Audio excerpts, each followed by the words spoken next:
Il merito va all'equipe di chirurgia epatobiliare di Padova del professor Umberto Cillo, ma anche alla natura, al fegato, organo che si adatta a qualsiasi dimensione, spazio e che sa rigenerarsi.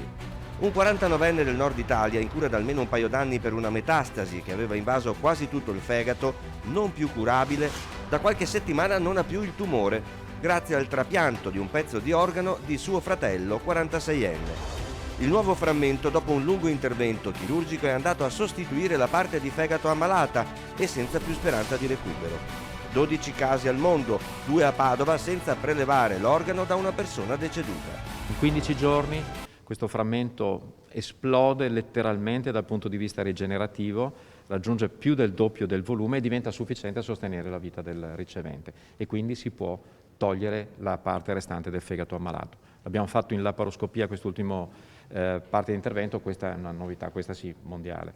Un esperimento sotto l'egida del Centro Nazionale Trapianti che apre l'era della trapiantologia oncologica, con ampi orizzonti per il futuro, una opportunità per i malati di tumore che fino ad oggi, ricorda il professor Cillo, hanno avuto solo cure non chirurgiche. Il segnale che abbiamo voluto dare è che non c'è solo Covid, mantenere il più possibile quella che è l'attività chirurgica da farsi in urgenza. Quella di trapianti, per esempio, è uno di questi settori a cui Padova non ha assolutamente rinunciato, anzi abbiamo portato a Padova persone appunto dal resto della nazione.